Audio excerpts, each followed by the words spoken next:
The first really important technique we're going to look at, it's not technique, an idea that we're going to look at when it comes to crafting a guitar solo, is to think about spacing. Almost all guitar players, especially in the blues genre, could do with playing less and just letting their accompanying musicians or the backing track or whatever do a little bit more work. When you hear, and I'll play an example in a second to a backing track, but when you hear players who have just started improvising, there is just no breathing room in their solos. It's just ba ba ba ba ba, and you're just getting beaten around the face with their notes.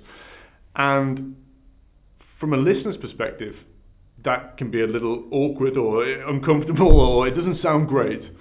And from the player's perspective, the kind of sad thing is that actually often there are some really nice little pockets or moments in their solos, but they just get lost because they get lost in the total wash of notes. In the same way that if you've ever been sat next to someone at a dinner party or whatever who just speaks incessantly, they might actually be really, really interesting and have some really interesting ideas, but if they just don't even take a moment to breathe, you're not really going to be probably focusing on every word that they say. So what I'm going to do now is kind of show this in a musical context, and I'm going to play two solos or brief sections of a solo. The first, where I play without spacing. The second, where I leave gaps. So I'm going to really extend this idea and leave big chunks between every lick or phrase that I play. And you'll see, hopefully, that sounds much more musical and much more interesting.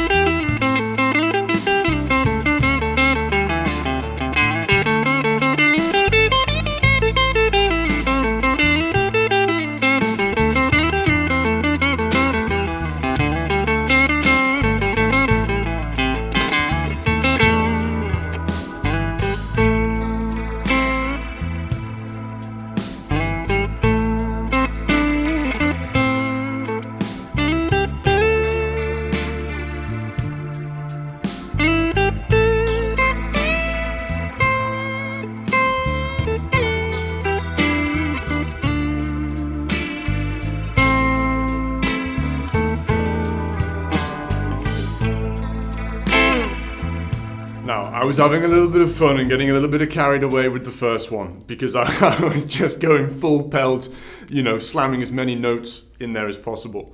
But hopefully, through that kind of over-exaggeration, you can see how that just is not conducive to, a solo that is interesting and kind of bluesy. And actually, although it was an exaggeration, when I first started improvising, my solos were probably not that dissimilar to that. And I think a lot of blues players, when they're getting started, struggle with that idea. So, tip number one, leave space. Leave so much space that you feel uncomfortable. This is a difficult thing to do when you get started. It's like public speaking and saying, "Hey guys," and then just letting the whole room sit there in silence. That is a difficult thing to do. And if you've ever watched a public speaker who is evidently nervous or embarrassed, it's just a non-stop, "Hey," and then on to the next slide, "Hey," and they never allow for those moments of silence.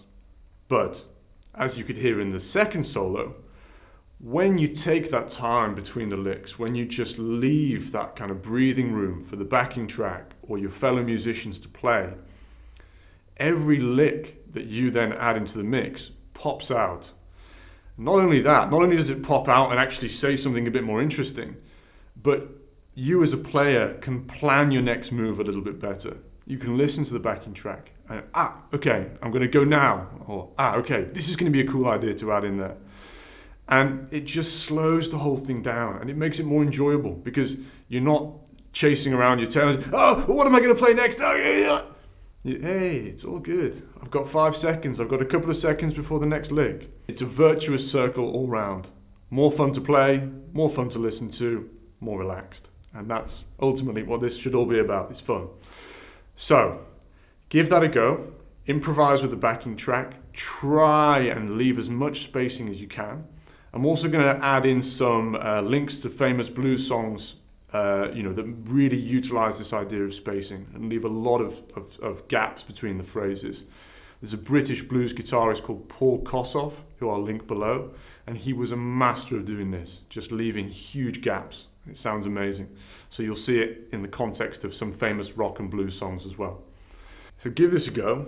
If you've got any questions, problems, issues, drop me a comment in the box or send me a message. I'm always around and happy to help. Otherwise, good luck guys, and I'll see you over in the next video.